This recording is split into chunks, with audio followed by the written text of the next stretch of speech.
Book 12.2 The Biggest Dump in the Land. This is where you get into the biggest dump in the land. The Slinx has come to this dump so that he can play a trick on the Fuzzbuzzers.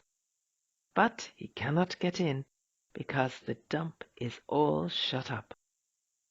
The Slinx is asleep at present.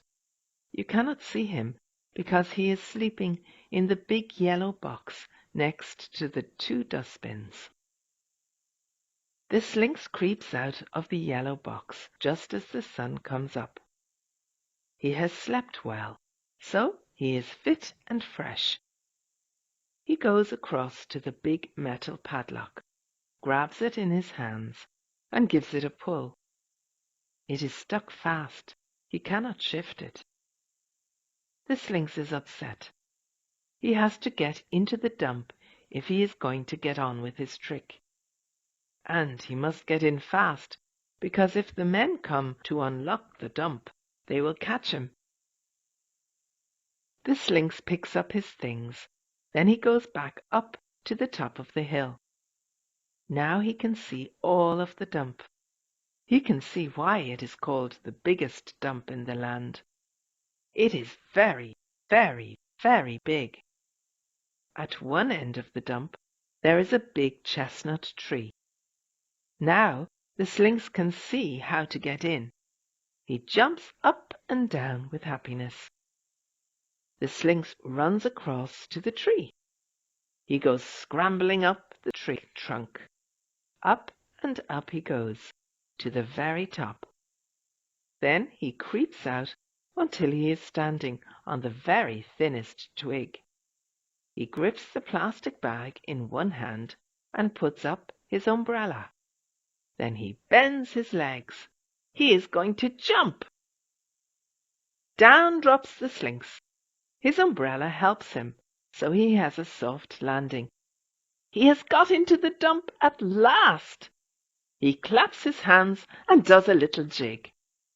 Now he can get on with his plan. But first of all, he must get well hidden so that the men will not see him.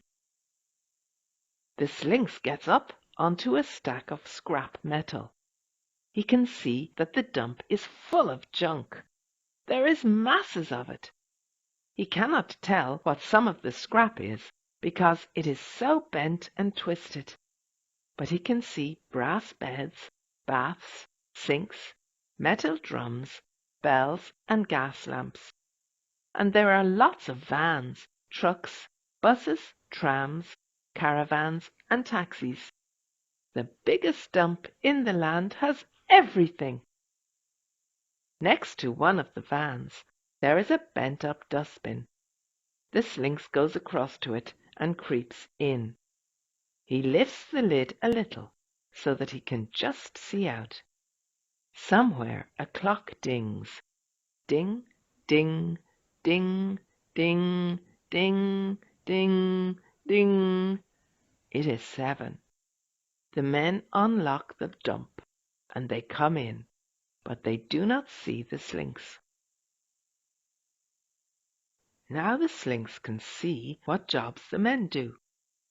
One man gets into a cab. His job is to lift up the very biggest bits of scrap. He runs a big electric magnet. He drops this magnet onto a minibus. He switches it on, and the magnet sticks fast. Now he lifts up the minibus and swings it across to a big press. He switches off the magnet, and the minibus drops into the press. Crash! The next man pushes a button on the press. 2 big blocks of metal flatten and crush the minibus. Then all that is left of the minibus comes tumbling out of the press. It is just a little box of solid metal. The magnet picks up the box and drops it onto the back of a truck. The men crush up more and more of scrap until the truck is full of little metal boxes. The truck fills up with petrol and sets off. Just then the Sphinx gets a shock. The magnet is swinging across to his dustbin.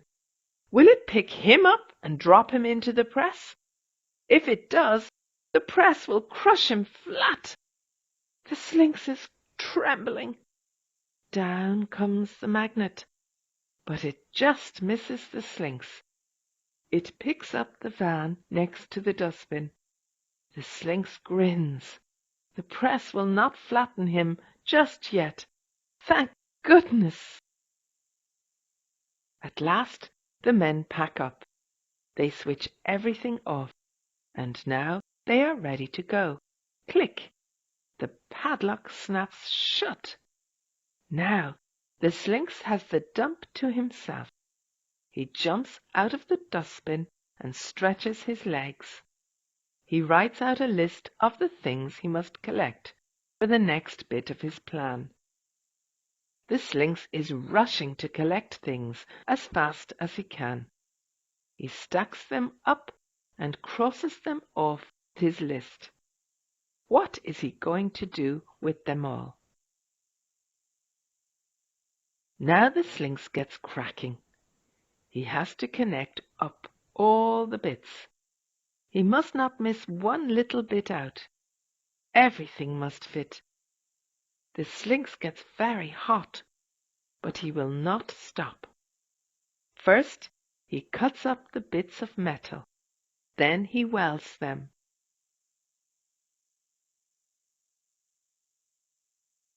The Sphinx will not rest until he finishes the job. The sun is going down, but still he will not stop.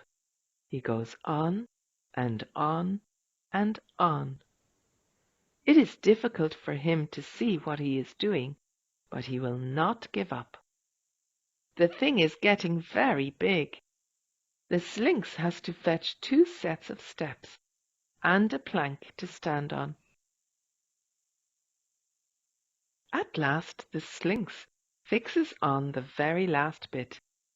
He has come to the end of the job. Can you see what it is? Now the Sphinx can sleep for a bit.